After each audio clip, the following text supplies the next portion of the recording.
Cette question s'adresse à Monsieur le Premier ministre.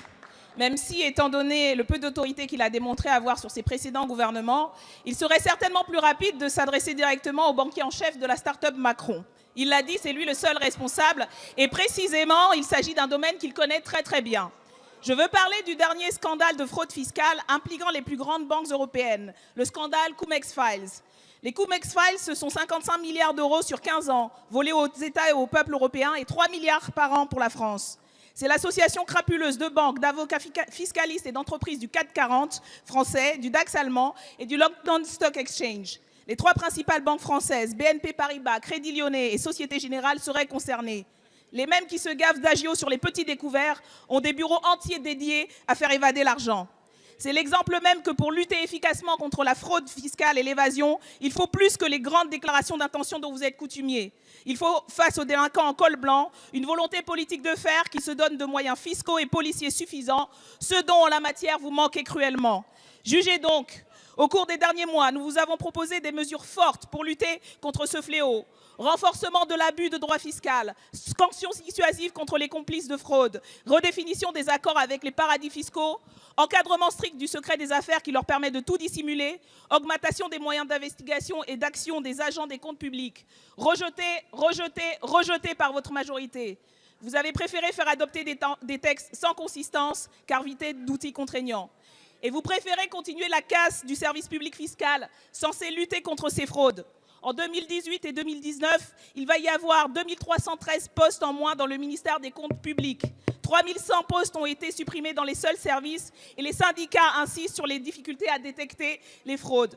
Ma question, lors des prochains examens législatifs, allez-vous demander à votre majorité de réétudier plus sérieusement nos propositions et augmenter le nombre de nouveaux postes d'agents déjà chargés de combattre cette délinquance?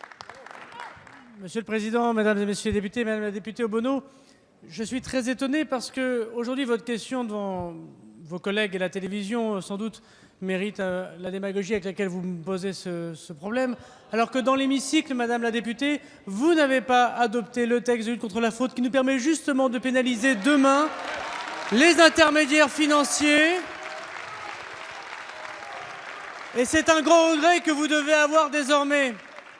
Parce que voyez-vous, Madame la députée, que propose le texte qu'a présenté le gouvernement? Nous, jusqu'à présent, nous n'avions pas la possibilité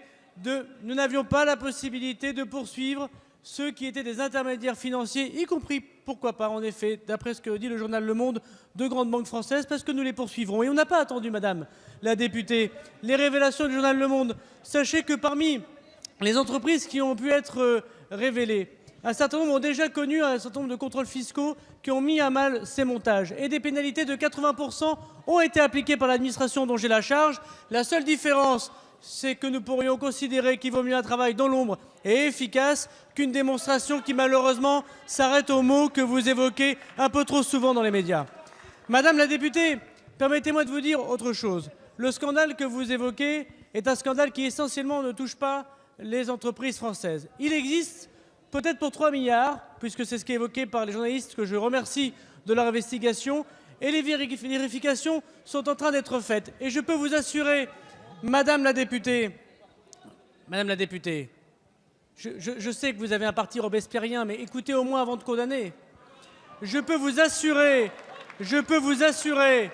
Madame la députée, que si un intermédiaire financier, qui plus est une grande banque française, l'a fait, elle sera poursuivie et elle sera condamnée grâce à la loi votée par la majorité. Merci.